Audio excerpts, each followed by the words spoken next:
Subscribe now and press the bell icon. Never miss an update. आज हम कक्षा 9 का विषय विज्ञान लेसन 2 का दूसरा भाग देखेंगे। पहले भाग में आपको शुद्ध पदार्थ के बारे में बताया गया था। पदार्थ और मिश्रण और समांगी मिश्रण और विषमांगी मिश्रण के बारे में चर्चा किया गया था और विलयन के बारे में चर्चा किया गया था। आज हम दूसरे भाग में विलयन के प्रकार के बारे में पढ़ेंगे। कल इसके पहले वीडियो में आपको विलयन में विलय और विलाय के बारे में बता दिया गया है। आज हम लोग विलयन के प्रकार के बारे में पढ़ेंगे। विलयन कितने प्रकार के होते हैं।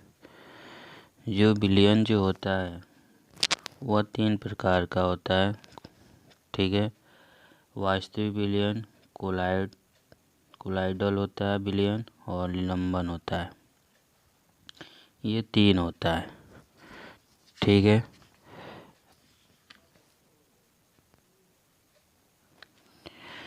विलयन के प्रकार में इससे पहले आपको बताया जाए तो जो पदार्थ होता है उसको 2 भाग में डिवाइड किया जाता है, क्रिस्टल लाभ और कोलाइड, ठीक है ना। तो जो कोलाइड जो होता है, कोलाइड की जो आधुनिक विचारधारा है, तो आधुनिक विचारधारा के अनुसार से जो कोलाइडी अवस्था जो होता है पदार्थ के कणों के आकार पर निर्भर करता है। अब पदार्थ के कणों के आधार पर ही पदार्थ की 3 अवस्थाएं होती हैं, जिसमें आपको विलयन के प्रकार में वो 3 अवस्थाएं बताई जाती हैं। जैसे वास्तविक विलयन, ठीक है, एक कोलाइडी विलयन होता है और एक निलंबन होता है, निलंबन, ठीक है। तो यहाँ पे देखिए वास्तविक विलयन, कोलाइडल विलयन लिखा गया है और निलंबन है। वास्तविक विलयन क्या होता है, ठीक है ना। ये जो विलयन होते हैं इसमें जो वितरित कणों का जो आकार होता है, ठीक है, 10⁻⁷ सेंटीमीटर से छोटा होता है। यहाँ पे 10⁻⁹ मीटर दिया गया है। तो ऐसे जो छोटा होता है उसे हम क्या बोलते हैं, वास्तविक विलयन कहते हैं, ठीक है ना। इन कणों को हम किसी भी विधि के द्वारा नहीं देख सकते हैं, ठीक है। ये समांगीय क्या होता है, मिश्रण होता है। जैसे नमक या चीनी का जलीय विलयन होता है। तो यहाँ पे आप देखिए तीनों के बीच में डिफरेंस बताया गया है कि वास्तविक विलयन, कोलाइडल विलयन और निलंबन। तो जो वास्तविक जो विलयन होता है इस विलयन का आकार में बहुत छोटे होते हैं, यानी 10⁻⁹ मीटर होता है। कोलाइडल जो विलयन होता है इसमें जो कण का जो वास्तविक जो होता है वह निलंबन से छोटा होता है, यानी 10⁻⁹ से लेके 10⁻⁶ मीटर इसके रेंज का होता है। और जो निलंबन जो होता है इन कणों का जो आकार होता है सबसे बड़ा होता है, 10⁻⁶ मीटर होता है। दूसरा जो होता है इसको हम अपने नंग आँखों से नहीं देख सकते हैं वास्तविक विलयन को। जो कोलाइडी के जो विलयन होते हैं इन कणों को आँखों से नहीं देख सकते हैं, लेकिन सूक्ष्मदर्शी के द्वारा इसको हम देख सकते हैं, ठीक है। निलंबन जो होता है इसको नंग आँखों से हम देख सकते हैं, ठीक है। वास्तविक विलयन जो होता है समांगी मिश्रण होता है और जो कोलाइडी विलयन होता है समांगी दिखाई देता है परंतु वास्तव में क्या होता है, विषमांगी होता है, ठीक है ना। और निलंबन जो होता है विषमांगी मिश्रण होता है, ठीक। चौथा पॉइंट है कि इसको छानन विधि द्वारा इसके कण को पृथक नहीं कर सकते हैं। किस विलयन को, वास्तविक विलयन को। कोलाइडी विलयन को भी पृथक नहीं कर सकते हैं, लेकिन निलंबन के कण को हम पृथक कर सकते हैं, ठीक है ना। पाँचवा होता है ये पारदर्शी होता है, वास्तविक विलयन। कोलाइडी जो विलयन होता है अपारदर्शी होता है, और निलंबन जो होता है पारभासी होता है। ठीक है ना। छठवां जो होता है स्थिर विलयन रखने के लिए कण नीचे बढ़ जाते हैं। ठीक है ना, जो वास्तविक विलयन के कण होते हैं। कोलाइडी विलयन में भी अस्थायी विलयन होते हैं। ठीक है, और निलंबन में अस्थायी विलय कण नीचे बढ़ जाते हैं। ठीक है, इसके बाद से आपका आता है सातवां जो पॉइंट है टिंडल प्रभाव।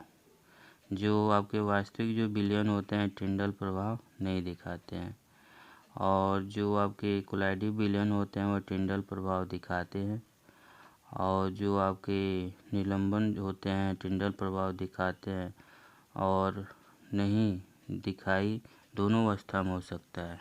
ठीक है ना। अब टिंडल जो प्रभाव जो होता है आपका, टिंडल प्रभाव के बारे में आपको हम बता दें कि टिंडल एक वैज्ञानिक का नाम होता है। सन 1869 ईस्वी में देखा था और प्रयोग किया था कि जब प्रकाश किरण पुंज को किसी एक कोलाइडी विलयन के विलयन से गुजारते हैं तो किरण पुंज के मार्ग में जो कोलाइडी विलयन के जो विलयन होते हैं, जब उसमें से हम प्रकाश किरण पुंज को गुजारते हैं यानी किरणों को गुजारते हैं तो जो किरण पुंज यानी इसके मार्ग में पड़ने वाले जो कोलाइडी के कण क्या होते हैं, चमकने लगते हैं। ठीक है, और प्रकाश का जो पथ होता है एक शंकु के रूप में दिखता है, जिसे हम क्या कहते हैं, टिंडल शंकु, और इसी घटना को बोलते हैं टिंडल प्रभाव कहते हैं। ठीक है ना। कभी कभी आप देखते होंगे कि जब अंधेरा रूम रहता है तो जब प्रकाश की किरणें जब उसमें किसी माध्यम से गुजरती है उस अंधेरे रूम में, तो उस प्रकाश की किरणों में आप देखेंगे उसके मार्ग में कुछ पार्टिकल जो कण होते हैं चमकते हुए दिखाई देते हैं। ठीक है ना। तो ये आपका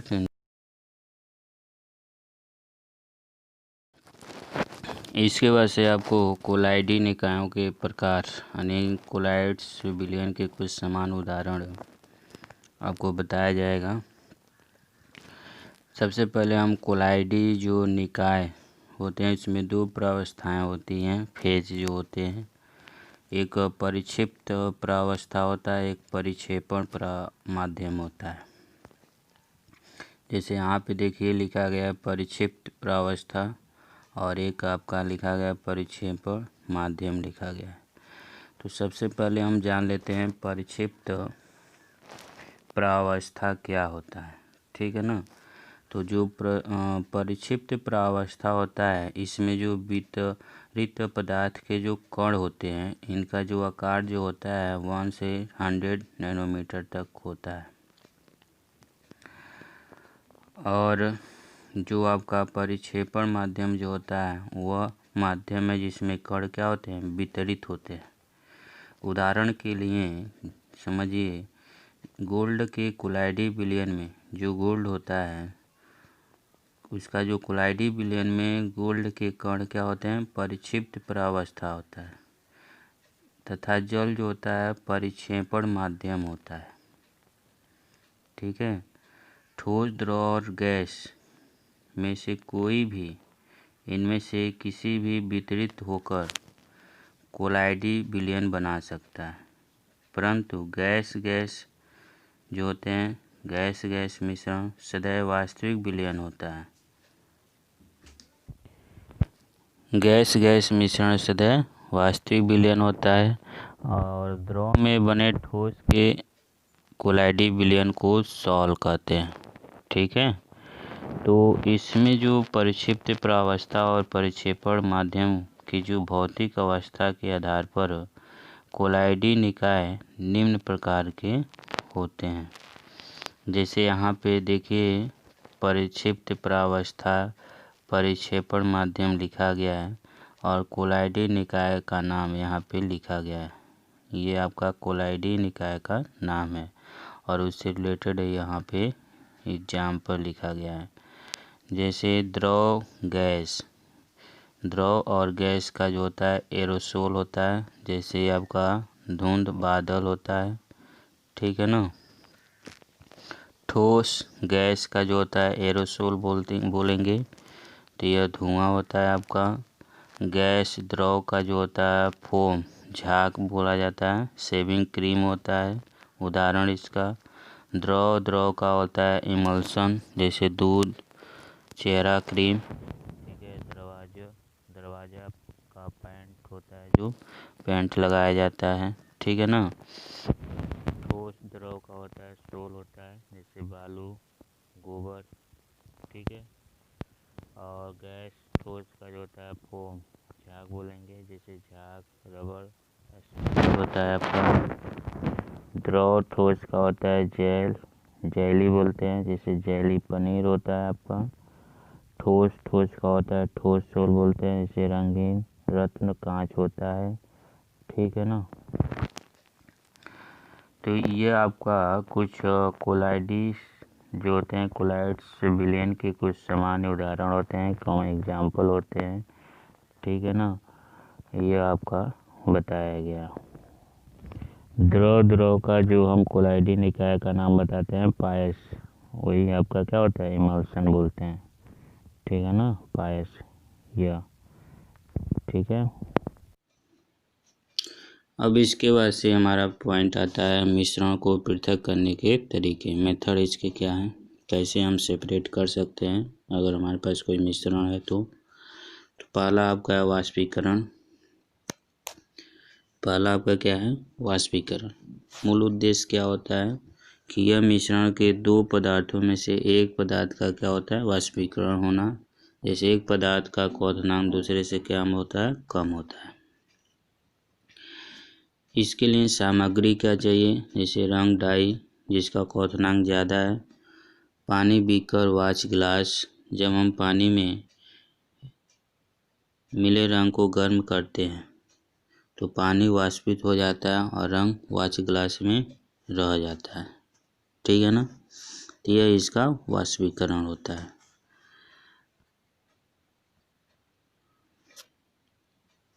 जैसे देखिए यहाँ पे एक एग्जाम्पल के माध्यम से बताया गया है कि एक स्टैंड है, एक बर्नर लिया गया है और एक वायर और बीकर है।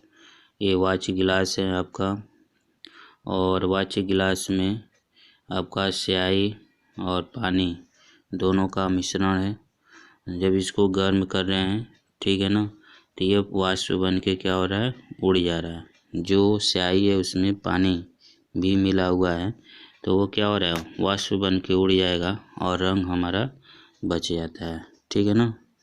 दूसरा एग्जाम्पल ये है, एक वाच गिलास यानी एक चीनी प्याली लीजिए। चीनी प्याली में नमक और जल यानी नमक का विलयन ले लीजिए और उसके बाद इसको गर्म करिए। गर्म करेंगे तो जो पानी होता है वाष्प बन के उड़ जाएगा और जो नमक होता है ठोस क्रिस्टल के रूप में आपको चीनी प्याली में बच जाता है, ठीक है ना। तो ये जो क्रिया जो होता है वाष्पीकरण का होता है, ठीक है ना। वाष्पीकरण में दो पदार्थ जो भी लेंगे, एक पदार्थ का क्वथनांक दूसरे पदार्थ से अधिक होना चाहिए, ठीक है। दूसरा जो आपका आता है अपकेंद्रीकरण, ठीक है, विधि होता है। इसका होता है मूल उद्देश्य जब किसी पदार्थ को तेजी से घुमाया जाता है तो भारी कण जो होते हैं नीचे की तरफ दबाव डालते हैं और हल्के कण क्या होते हैं ऊपर चले जाते हैं। जैसे दूध से क्रीम पृथक करना, अपकेंद्रीकरण विधि के द्वारा दूध से हम क्रीम को अलग करते हैं, ठीक है। जो हल्का जो कण होगा वो ऊपर आ जाएगा और जो भारी जो कण होते हैं वो नीचे आके बैठ जाते हैं। जैसे यहाँ पे एक प्रयोग करके दिखाया गया है। जैसे शराब तथा रक्त का जांच करने के लिए प्रयोगशाला में इस्तेमाल किया जाता है। क्रीम से मक्खन बनाने में इसका प्रयोग किया जाता है। वॉशिंग मशीन में कपड़े से पानी निकालने के लिए इसी विधि का हम प्रयोग करते हैं। ठीक है ना। जो कपड़े से निकले जो धूल और मिट्टी के कण होते हैं वॉशिंग मशीन में क्या होते हैं, नीचे बढ़ जाते हैं। ठीक है। इसके बाद से आपका आता है पृथक्करण कीप के माध्यम से हम कैसे मिश्रण को पृथक करेंगे। तो इसका मूल सिद्धांत क्या होता है, दो अघुलनशील द्रव, ठीक है ना, जो दोनों एक साथ नहीं घुल सकते हैं, ऐसे हमको लेना है, को आसानी से पृथक्करण कीप के द्वारा हम अलग कर सकते हैं। इसके लिए क्या होता है, एक पृथककारी कीप का स्टॉप कॉर्क खोलने से पानी दूसरे बीकर में इकट्ठा कर सकते हैं और दूसरे बीकर में बचा तेल इकट्ठा कर सकते हैं। इसके लिए क्या करना होता है, ये आपका पृथककारी कीप होता है। इसमें पानी और तेल का जो मिश्रण होगा उसमें आप देखेंगे जो पानी और तेल दोनों अलग अलग दिखाई देंगे, पृथक होके अलग अलग दिखाई देते हैं। तो ऐसे जो मिश्रण होते हैं उसको हम पृथककारी कीप के ही द्वारा पृथक कर सकते हैं। उसके लिए आपको क्या करना होगा कि एक पृथककारी कीप लेना होगा, ठीक है ना, और उसमें आप पानी से तेल यानी पानी और तेल का जो भी है मिश्रण उसको लेंगे और नीचे कार्क लगा होता है उसको धीरे से ओपन करेंगे। तो जो पानी होता है वो नीचे दूसरे बीकर में हम इकट्ठा कर लेते हैं और जो तेल होता है ऊपर से बच जाता है तो उसको हम दूसरे बीकर में इकट्ठा कर लेते हैं, ठीक है ना। तो ये इस तरीके से हम पृथक्करण कीप के द्वारा हम दो अघुलनशील द्रव को आसानी से पृथक कर सकते हैं। इसके बाद से आपका आता है ऊर्ध्वपातन विधि। ऊर्ध्वपातन विधि में क्या होता है, दो पदार्थ के बीच एक पदार्थ ऊर्ध्वपातित हो जाता है, ठीक है ना, यानी सीधे ठोस से वो द्रव में परिवर्तित हो जाना, जबकि दूसरा ऐसा ही रहता है, ठीक है ना। उसके लिए आपको क्या करना है, एक आप चीनी प्याली लेंगे और एक आप कीप लेंगे, कार्टन, स्टैंड, बर्नर, ये आवश्यक सामग्री है। और इसको आप जैसे अमोनियम क्लोराइड लिया और खाने का नमक जो हम प्रयोग करते हैं इन दोनों का मिश्रण लिया और चीनी प्याली में रख लिया और उसके बाद से उसके ऊपर कीप को हमने उल्टा करके रख दिया और उसके माउथ को हमने काटन से बंद कर दिया, ठीक है। अब उसके बाद से जब उसको हम गर्म करेंगे तो जो अमोनियम क्लोराइड तथा खाने का नमक के मिश्रण को आसानी से अलग किया जा सकता है। मिश्रण को गर्म करने पर जो अमोनिया क्लोराइड है वो सीधे ठोस से द्रव में क्या होता है, बन जाता है और नमक क्या होता है, चीनी प्याली में बच जाता है, ठीक है ना। इसे सेपरेट हम आसानी से कर सकते हैं। अनुप्रयोग में जैसे कपूर, नेफ्थलीन की गोलियां, ठीक है, अमोनियम क्लोराइड में ऊर्ध्वपातन द्वारा अलग हो जाता है, ठीक है। तो ऊर्ध्वपातन क्या होता है, बिना द्रव में बदले, ठीक है, सीधे गैस अवस्था में परिवर्तित हो जाता है, ठीक है। पुनः उस कीप को हम क्या करते हैं, एक कीप को वहाँ से उतार कर हम अलग कर लेते हैं और उसको ठंडा होने तक वेट करते हैं, ठीक है ना। पुनः वहाँ से जो अमोनियम क्लोराइड है हमको कुछ समय के बाद से ठोस अवस्था के रूप में हमको प्राप्त हो जाएगा। तो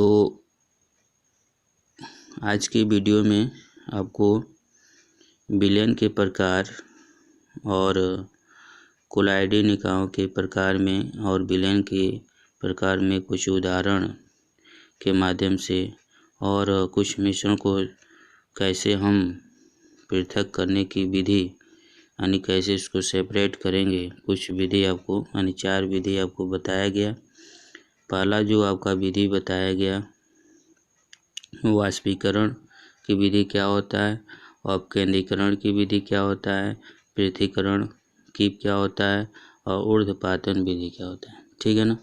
इन 4 विधि के माध्यम से बताया गया कि इन किन मिश्रणों को हम सेपरेट कर सकते हैं, ठीक है। तो आई होप आप लोगों को ये समझ में आ गया होगा। अगर इसमें किसी प्रकार का प्रॉब्लम होता है तो आप कमेंट बॉक्स में लिखकर अपनी प्रॉब्लम को शेयर करें।